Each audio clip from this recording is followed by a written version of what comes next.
नमस्कार। खास मुलाकात में आप सभी का बहुत बहुत स्वागत है।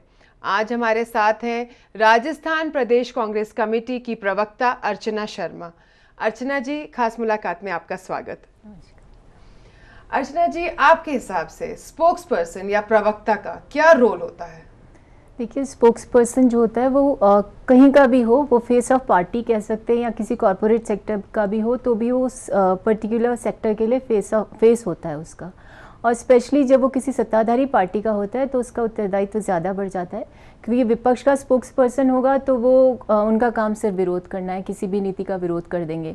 लेकिन आप किसी सत्ताधारी पार्टी के या उसके संगठन के स्पोक्स पर्सन हैं तो आपकी जिम्मेदारी दुगनी हो जाती है, क्योंकि आपको न सिर्फ उसकी नीतियों को जनता तक ले जाना है बल्कि एक सकारात्मक पक्ष भी रखना होता है और बहुत जिम्मेदारी का काम होता है। तो आपको क्या लगता है कि क्या क्वालिटीज़ होनी चाहिए एक प्रवक्ता की? देखिए, प्रवक्ता के लिए सबसे बड़ी बात यह है कि उसको अपनी पार्टी की या जिससे भी वो रिलेटेड है उसकी रीति नीति का पूरा ज्ञान होना चाहिए। साथ ही वो पार्टी लाइन से ही जुड़कर उसको बोलना पड़ता है, और बोलने से पहले या कहीं जाने से पहले उसको ये देखना ज़रूरी है कि वो जहाँ जा रहे हैं, जिस कॉन्वर्सेशन में पार्टिसिपेट कर रहे हैं, उसके बारे में पूरी जानकारी होनी चाहिए। वहाँ कौन पार्टिसिपेट करने वाला, उनके बारे में भी जानकारी होनी चाहिए, और स्पेशली एंकर्स के बारे में जानकारी होनी चाहिए, क्योंकि वो कई बार तो कुछ एंकर्स ऐसे होते हैं जो कोऑपरेट करते हैं, कुछ ऐसे होते हैं जो क्रॉस क्वेश्चनिंग भी कर सकते हैं। तो पूरे माहौल की जानकारी लेकर के जाना पड़ता है। आज आप क्या जानकारी लेकर आई हैं? आज मैंने आपको बहुत बार देखा है तो आपके बारे में मुझे काफ़ी कुछ पता है। आपको क्या लगता है इन सारी चीज़ों के साथ साथ, जैसे आपने कहा कि ये उनको इन चीज़ों का ध्यान रखना चाहिए, लेकिन खास तौर पे ऐसा क्या है जो एक प्रवक्ता को कभी भी नहीं करना चाहिए? देखिए, प्रवक्ता को जो नहीं करना चाहिए वो सबसे बड़ी बात यह है कि यदि उसे कोई ऐसा प्रश्न आ जाए जिसकी जानकारी नहीं हो तो एक तो गलत जवाब नहीं देना चाहिए। स्पष्ट रूप से जब वो एक ग्रुप डिस्कशन में हो तो अवॉइड तो नहीं कर सकते वो, लेकिन उसको ये प्रयास करना चाहिए अपने आईक्यू को यूज़ करते हुए कि आसपास वाले लोग, क्योंकि जवाब उनको वहीं से मिलने वाला है, तो थोड़ा सा प्रेजेंस ऑफ माइंड रखनी चाहिए। और जिस प्रश्न का जवाब नहीं आता तो उसको बड़ी विनम्रता से कहना चाहिए कि मैं पूछ के बताऊंगा या बताऊंगी, मुझे इस बारे में जानकारी नहीं है। मतलब इसमें कोई भी ऐसी बात नहीं है कि भाई कोई बहुत बड़ी भूल है, अगर आपको सारे फैसेट्स हर किसी को पता नहीं हो सकते। आपको क्या लगता है कि आपका जो इतने साल का करियर रहा है, ऐसा हाउ हैव यू प्रिपेयर्ड, आपकी क्या प्रिपरेशन रही कि आज आप प्रवक्ता का जो रोल है उसको बखूबी निभा सकें? देखिए, मैं पिछले 5 साल मतलब 1.5 साल छोड़ के उससे पहले का जो टेन्योर था नगर निगम का, उसमें मैंने विपक्ष का नेतृत्व किया है। और जब आप किसी चीज़ का नेतृत्व करते हैं तो आपको उस समय बड़ा सजग रहना पड़ता है, और सजग रहने के साथ साथ आपको बोलने की कला भी आ जाती है। जब विरोध करना है, विपक्ष में थे। लेकिन देखिए, सबसे बड़ी बात ये थी कि जब मैंने विपक्ष का नेतृत्व किया तो सिर्फ विरोध नहीं किया, और इसके कारण ही एक छवि भी बनी जयपुर के विकास के लिए।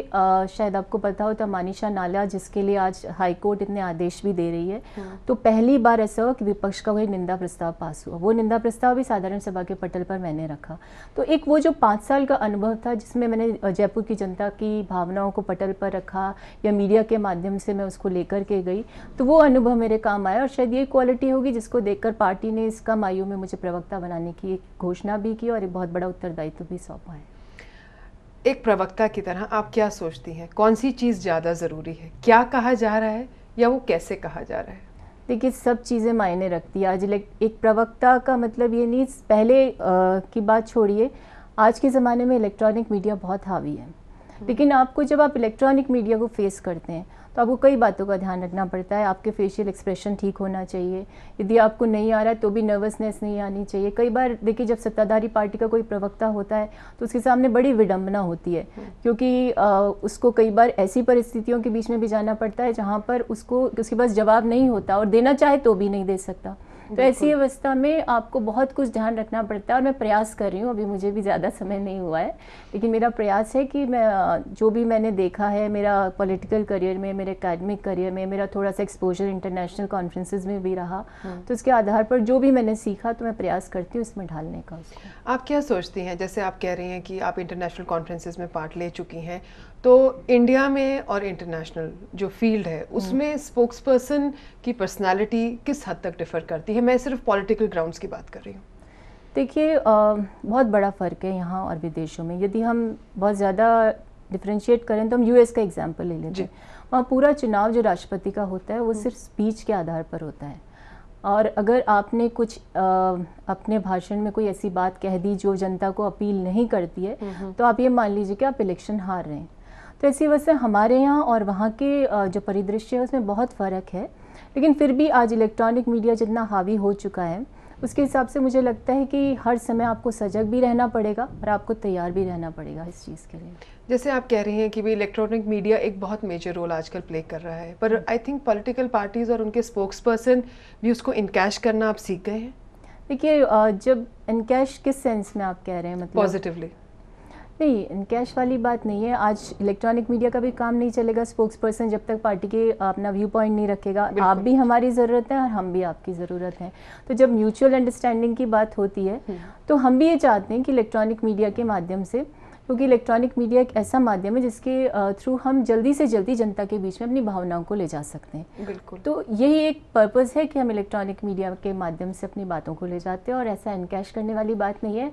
आपको भी हमारी ज़रूरत होती है, क्योंकि आप भी जानना चाहते हैं कि सदन में क्या हुआ, क्योंकि और सदन के में हुआ क्या और पार्टी लाइन हमारी क्या थी। नहीं, इनकैश से मेरा मतलब यही था, क्योंकि दोनों का ऑब्जेक्टिव एक ही है कि जो आम जनता है उन तक जो ट्रू पिक्चर है वो पहुंच जाए। आप झालाना डूंगरी एरिया से काउंसलर रही हुई हैं, आपने वहाँ पे कार्य करा। ऐसी क्या स्कीम्स थी जो आपने चलाई जो शायद तब असर ना दिखा हुआ हो और अब दिखाई है, कोई आप बता सकती हैं? देखिए, झालाना डूंगरी से जो मैंने फर्स्ट इलेक्शन लगा तो मैं वहीं से मैंने इलेक्शन जीता था जी। वो इलाका बहुत पिछड़ा इलाका है और ST/SC माइनॉरिटी का इलाका है वो जी। और वहाँ बेसिक प्रॉब्लम ये थी कि वहाँ ये कह सकते हैं कि विडंबना थी कि सबसे ज़्यादा जो जयपुर की विधवाएं हैं वो वहीं हैं, क्योंकि वहाँ पर जो ये माइनिंग और इसका काम हुआ करता था, इसकी वजह से कई लोगों की वहाँ मृत्यु हुई। और ऐसा कहा जा सकता है कि पर्टिकुलर एक फेज़ 4 और फेज़ 3 है वहाँ पर झालाना डूंगरी के, वहाँ विधवाएं ही विधवाएं हैं। तो मेरा प्रयास ये रहा कि मैं उनकी पेंशन का काम करवा सकूँ। जी हाँ, मैं पेंशन के काम के बारे में पूरा डिटेल जानना चाहूँगी, लेकिन अभी समय हो गया एक छोटे से ब्रेक का। हम ब्रेक के बाद अभी वापस आते हैं, चर्चा जारी रहेगी अर्चना जी के साथ।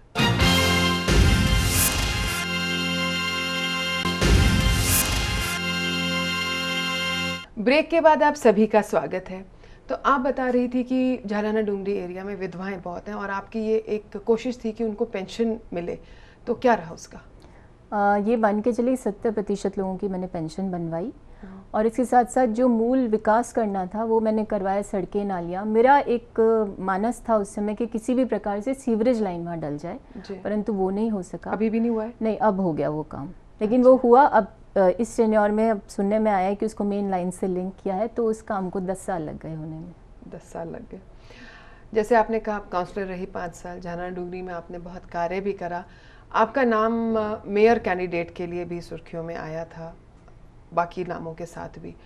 तो आपको क्या लगता है कि जयपुर की स्थिति आपसे भी नहीं छुपी होगी? आपको क्या लगता है अगर आप मेयर होती तो क्या इसको बेहतर संभाल पाती?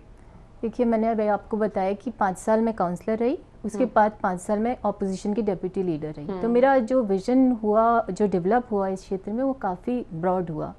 फिर मैंने आपको बताया कि काउंसलर रहते रहते मैंने 3-4 विदेश यात्राएं की जो इससे कंसर्न नहीं थी, नगर निगम से। एक बार मैं यहाँ की जो स्वर्गीय मेयर थे निर्मला वर्मा जी, उनके साथ बैंकॉक गई थी। वहाँ भी हम बहुत अच्छे प्रोजेक्ट्स देख करके आए थे, ये सॉलिड वेस्ट मैनेजमेंट पे। तो चूँकि मैं कॉन्वेंट से पढ़ी हुई हूँ और कॉन्वर्सेशन कर पाती हूँ अंग्रेज़ी में, तो वहाँ मेरा सौभाग्य ये हुआ कि वहाँ UNDP TUG करके एक प्रोग्राम होता था अर्बन इंफ्रास्ट्रक्चर डेवलपमेंट के लिए। तो वहाँ मुझे ऐसा लगता था कि यदि मुझे अपॉर्चुनिटी मिल जाती मेयर बनने की, तो जो मेरा विजन था, जो मेरी भावनाएं थी जयपुर के विकास के लिए, उनको मैं नया आयाम दे पाती। लेकिन आप फिर भी उसी पार्टी की हैं, तो क्या अभी आपकी कोई भी सजेशंस या कुछ भी आप फॉरवर्ड नहीं करती हैं? नहीं करती हूँ मैं फॉरवर्ड, निश्चित रूप से। मैंने मुख्यमंत्री महोदय को 3-4 पत्र भी लिखे हैं, लेकिन देखिए अब उसमें ये होता है कि जब आप वहाँ हो तो आप कुछ और कर पाते हैं, और सजेशन देना एक दूसरी बात होती है। ये बिल्कुल आपने प्रवक्ता की तरह कहा जी। तो आप मान रही हैं कि मैं अच्छी प्रवक्ता बन गई? बिल्कुल 100% मान रही हूँ। एक और चीज़, जैसे आपने कहा कि आपका ये इतना एक्सपीरियंस है, 5 साल आप काउंसलर भी रही हैं और 5 साल आप अपोजिशन में भी लीडर रही हैं, तो आपको लगता है कि ये जो एक स्टैंड ऑफ हुआ है between the mayor and the BJP councillors, क्या इसको सुलझाने का कोई और थोड़ा सजग तरीका था जिससे कि हमारे शहर को इतना नुकसान ना होता? देखिए, मैं अपना अनुभव बताती हूँ आपको कि पिछली बार जब मैं डेप्यूटी लीडर थी, तब भी हम संख्या में कम थे जी, लेकिन मेरा मानना ये है कि दोनों पार्टीज अगर चाहें, क्योंकि वो दोनों ही तो नेतृत्व कर रही हैं जयपुर का, जयपुर की जनता का प्रतिनिधित्व दोनों ही मतलब कांग्रेस और बीजेपी दोनों मिलकर कर रहे हैं। तो ये जो डेडलॉक बना हुआ है उसको ख़त्म करने का एक ही तरीका है कि जयपुर की जनता को केंद्र बिंदु में रखा जाए, उनके विकास को केंद्र बिंदु में रखा जाए, इस चीज़ को याद रखा जाए कि जनता की बदौलत हम नगर निगम में पहुँचें और उनका विकास हमारा परम दायित्व है। इन चीज़ों को याद रखेंगे तो और जो छोटी बातें वो गौण हो जाएंगी। लेकिन मुझे लग नहीं रहा कि ना तो बीजेपी ना कांग्रेस में ऐसा कुछ चल रहा है। मैं कह नहीं सकती कि क्यों चल रहा है ऐसा, परंतु मुझे लगता है इस डेडलॉक को अब ख़त्म करना चाहिए, क्योंकि हमें मेट्रो सिटी बनाना है जयपुर को। हम 10,000 करोड़ का प्रोजेक्ट लेकर आए मेट्रो का, वो अब हमारा पूरा होने वाला है। और भी विकास होना चाहिए इंफ्रास्ट्रक्चर के क्षेत्र में, सारे जितने भी हमारे रोड्स हैं, सीवर लाइन्स हैं, सभी का। और सबसे बड़ी समस्या है सॉलिड वेस्ट मैनेजमेंट की। तो ये सारी समस्या का निदान तभी होगा जब ये लोग एकजुट होंगे और एक मंच पे आकर के जयपुर की जनता को केंद्र बिंदु में रख करके इस बारे में सोचेंगे। चाहते तो हम भी यही हैं, लेकिन अभी तक ये होता दिख नहीं रहा है। जैसे आप बात कर रही हैं कि आपने सॉलिड वेस्ट मैनेजमेंट में बहुत अच्छी आपको इस चीज़ की नॉलेज है, तो कम से कम हम उसको तो लागू कर सकते हैं। देखिए, लागू तब कर सकते हैं जब आप उस विजन के साथ चलें और उस विजन के साथ आप जो लाना चाहते हैं उनके बारे में आपको जानकारी हो।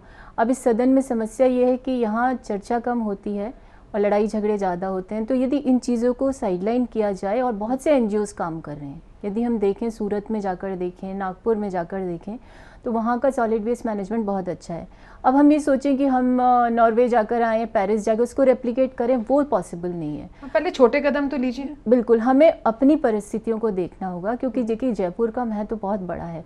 जयपुर पिंक सिटी के नाम से जाना जाता है और पूरा महत्व के लिए बहुत ज़्यादा प्रसिद्ध भी है जयपुर।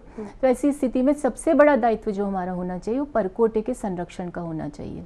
जब हम लोग पिछले बार बोर्ड में थे तो हमने ये प्रयास किया था कि पुरा महत्व के संरक्षित जितने भी स्मारक हैं उनको जो केंद्र सरकार की अधिसूचना लागू हुई है उसके आधार पर उनका संरक्षण किया जाए। सबसे बड़ा दायित्व तो हमारा यही होना चाहिए। यदि हम जयपुर के परकोटे को संरक्षित कर लें और उसको जिस हिसाब से वो विकसित था, जो उनके टाइप डिज़ाइंस थे वो हम वापस से उस पर करें, तो निश्चित रूप से एक मॉडल हम क्रिएट कर पाएंगे। तो आउटर जयपुर को भी एक एग्जाम्पल मिलेगा कि देखिए ये हेरिटेज सिटी है, इसके विकास में हमको अच्छा डेवलपमेंट सब अर्बन एरियाज़ में करना चाहिए। बिल्कुल। करप्शन, भंवरी देवी, गोपालगढ़, बहुत चीज़ों से घिरी हुई है आपकी सरकार। आपको लगता है कि इंफ्रास्ट्रक्चर, मेट्रो, इन मुद्दों पर एक और टर्म जीत पाएंगे? देखिए, भंवरी देवी प्रकरण जो है वो एक प्रकरण है जिस पर पूरी कांग्रेस को उसमें नहीं लपेटा जा सकता। उसे आप एक व्यक्तिगत प्रकरण समझिए। ये बात अलग है कि वो थोड़ा कॉम्प्लिकेटेड हो गया, तो उसको हम उसको हम ये नहीं मान सकते कि वो हमारी जीत हार का कारण बनेगा। गोपालगढ़ प्रकरण में जैसा एक लोकतांत्रिक सरकार को करना चाहिए वो सारे कदम उठाए गए। प्रशासनिक दृष्टि से हमारे जो प्रदेशाध्यक्ष उनका चूक हुई तो उसको मानते हुए हमने प्रशासनिक अधिकारियों को एपीओ किया, उनको हटाया, उनके खिलाफ कार्रवाई की और जो राहत दी जा सकती थी वो हमने वहाँ पहुँचाई। लेकिन आप ये मत भूलिए कि भारतीय जनता पार्टी की जब सरकार थी तो 88 मौतों का कलंक उन पर था। तो ऐसा कोई काम कांग्रेस की सरकार में नहीं हुआ। हमने जो भी काम किए वो जनहित में किए हैं और हम इतनी अच्छी योजनाएं लेकर के आए हैं। लोक कल्याणकारी योजना, जननी शिशु सुरक्षा योजना है, बीपीएल आवास योजना है, अफोर्डेबल हाउसिंग स्कीम है। इस तरह की जो हमारी योजनाएं हैं, 6 फ्लैगशिप प्रोग्राम्स हैं हमारी राज्य सरकार के।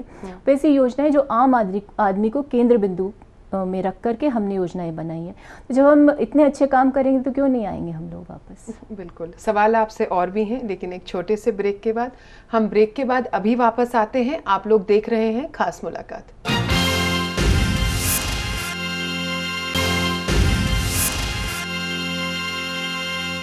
ब्रेक के बाद आप सभी का स्वागत है। अर्चना जी, आप पॉलिटिक्स में विमेन का क्या रोल देखती हैं? देखिए, सबसे पहले तो मैं आपको बताऊं कि इस पे मेरे पास विश्व की सबसे बड़ी फेलोशिप है विमेन इन पॉलिटिक्स में। साल्जबर्ग सेमिनार सेशन है ऑस्ट्रिया में है, जिसका हेडक्वार्टर्स यूएसए में है। वो केलॉग्स फाउंडेशन उसको स्पॉन्सर करता है। तो ये मेरा लक कहिए, कुछ भी कहिए, कि लास्ट फेलोशिप जो थी वो मुझे ही मिली, उसके बाद स्पॉन्सरशिप्स बंद हो गई। तो ये मेरे पास है। और मैंने Canadian prime minister, ex prime minister Kim Campbell के साथ एक सेशन भी चेयर किया था। उस समय हमने देखा कि महिलाओं की जो स्थिति है राजनीति में, वो हर देश में, चाहे वो विकसित देश हो चाहे विकासशील हो या अविकसित देश हो, सब जगह बराबरी होती है। महिलाओं को हर जगह संघर्ष करना पड़ता है। एक होता है संघर्ष करना, एक होता है जो हमारे हिंदुस्तान में विमेन बहुत सारी, मैं सबके लिए नहीं बोल रही हूँ, कि सिर्फ एक चेहरा है और डिसीजन मेकिंग सारा कुछ उनके घर के जो मेल मेंबर्स हैं मोस्टली हस्बैंड्स के हाथ में है। क्या ये स्थिति और भी देशों में है? नहीं, ऐसा नहीं है। देखिए, आप स्वीडन का एग्जांपल लीजिए, वहाँ पर उन्होंने 50-50% रिजर्वेशन किया, तो वहाँ स्थिति ये हुई कि आज 80% महिलाएं हैं राजनीति में और 20% मेल है, क्योंकि वहाँ की सोसाइटी में ये नहीं माना जाता कि औरत जो है वो घर का ही काम करेगी। वहाँ फिर ये हुआ कि पुरुष प्रधान समाज तो सभी जगह रहा, लेकिन उन्होंने कहा कि जब महिलाएं आगे राजनीति में आई हैं तो इनके लिए ऐसी पॉलिसीज बनानी पड़ेंगी जिससे कि ये इनके कदम ना डगमगाएं। तो उन्होंने क्रैश फैसिलिटी दी, उन्होंने उनको सपोर्टिव फैसिलिटीज दी। तो वो फैसिलिटीज़ जब हमारे समाज में आ जाएंगी तो निश्चित रूप से महिलाएं आगे बढ़ेंगी। रही आपकी बात कि पुरुष उनका काम चलाते हैं, तो मुझे नहीं लगता बहुत बड़ा परिवर्तन आ चुका है। और देखिए, जब महिलाओं को आरक्षण के माध्यम से लाया जाएगा तो धीरे धीरे ही परिवर्तन आएगा। लेकिन मेरा एक बात और मेरी आपसे कहने की मैं चाहूँगी आपसे कहना, कि देखिए, महिलाएं जो हैं वो राजनीति में तभी सक्सेसफुल होंगी जब वो अपने बूते पर आना चाहेंगी। शॉर्टकट्स का रास्ता कॉर्पोरेट सेक्टर में भी अपनाया जाता है, यहाँ भी अपनाया जाता है। तो ऐसी अवस्था में ये बहुत लॉन्ग लिविंग या लॉन्ग लास्टिंग रास्ता नहीं है। तो इसके लिए आपको संघर्ष तो करना ही पड़ता है, और संघर्ष हर जगह है। संघर्ष हर जगह, ये आपकी बात बिल्कुल सही है। जो थोड़ा बहुत आपको फ्री समय मिलता है उसमें आप क्या करना पसंद करती हैं? देखिए, फ्री समय सिर्फ ये 1.5 साल का समय था, क्योंकि जब मेरी आयु चुनाव लड़ने की हुई तभी मैंने चुनाव लड़ लिया था। बच्चे भी छोटे थे। उससे पहले मैं पढ़ने में अच्छी थी, तो मैं अपना एकेडमिक करियर बनाना चाह रही थी। बाय चॉइस हुआ मेरे साथ। मेरे पास 2 रास्ते थे, या तो मैं एकेडमिक्स में चली जाती तो आज प्रोफेसर होती, या मैं राजनीति में आती। तो बाय चॉइस मैं राजनीति में आई। तो राजनीति में जो आते हैं फुल टाइम काम करना पड़ता है अपने आप को अपना एग्जिस्टेंस प्रूव करने के लिए। तो ये जो मैंने चुनाव नहीं लड़ा इस बार, तो 1.5 साल में मैंने अपनी मेरी हॉबी है कि मैं थोड़ा रिलीजन के बारे में और थोड़ा साइकोलॉजिकल एस्पेक्ट्स के बारे में पढ़ने में रुचि रखती हूँ। तो वो किताबें पढ़ी मैंने। किताबें पढ़ी आपने। आपको क्या लगता है कि जो आप कह रही हैं साइकोलॉजी के बारे में आप किताबें पढ़ना पसंद करती हैं, वो आपको हेल्प करता है डीलिंग विद पीपल और जो आपकी अब प्रोफाइल है? हाँ, बिल्कुल सही कह रही हैं आप, क्योंकि उसको पढ़ने का कारण भी ये था कि जब आप डिप्रेशन में हो तो आप ये समझने का प्रयास करते हैं कि ऐसा क्यों हो रहा है। तो ये जो ब्रायन वाइसेस की किताबें, ये आपको इससे डील करने में सुविधा मिलती है आपको। तब आप ये समझने लगते हैं, या तो ये समझ लीजिए कि पूर्व जन्म के कुछ पाप थे इसलिए ऐसा हो रहा है, या ये समझ लीजिए कि आगे का कुछ चुकाना है। तो इस तरह से आपको संतुष्टि मिलती है इन चीज़ों से, इसलिए मैं इनको पढ़ती हूँ। दूसरों को भी समझने में कहीं आसानी होती है? देखिए, रिग्रेशन थेरेपी पे ज़्यादा मैंने पढ़ी है, तो दूसरों को समझना नहीं, सिर्फ अपने आप को, अपने अस्तित्व के बारे में खोजा जा सकता है इनको पढ़ के। दूसरे के सेल्फ अवेयरनेस। अगले 2 साल के लिए आपका क्या फोकस रहेगा, क्या एम रहेगा? देखिए, अभी एक बहुत बड़ी जिम्मेदारी का काम पार्टी ने मुझे सौंपा है, तो अगले 2 साल मुझे इस दायित्व को बहुत अच्छे से निभाना है। और अभी हमारा मुख्य उद्देश्य यही रहेगा कि हम पार्टी की जो इतनी अच्छी योजनाएं बन रही हैं उसको जन जन तक ले जाएं। और बहुत अच्छी योजनाओं में, जैसे ये 2 रुपए किलो हम अनाज दे रहे हैं, तो ये अवेयरनेस हम लोग को पब्लिक में लानी है। तो प्रवक्ता के नाते मेरा यही कर्तव्य रहेगा और ये मेरा दायित्व भी रहेगा कि मैं, मेरी पार्टी ने जो मुझे जिम्मेदारी दी है, इसको अच्छे से निभाऊं, और पार्टी की योजनाओं को, पार्टी की पॉलिसीज़ को, और पार्टी के लिए जो भी मैं कर सकती हूँ पार्टी के अच्छे के लिए, वो मैं करूँ। आप सेंट्रल गवर्नमेंट में, दिल्ली में जो कांग्रेस के प्रवक्ता हैं, उनसे आप क्या सीखती हैं कि क्या करना चाहिए और क्या नहीं करना चाहिए? दोनों ही बातें। देखिए, दिल्ली में जो प्रवक्ता हैं बहुत अनुभवी लोग हैं। अब लेकिन गलतियां अनुभवी लोग भी करते हैं। नहीं करते हैं, लेकिन गलती इंसान से होती है।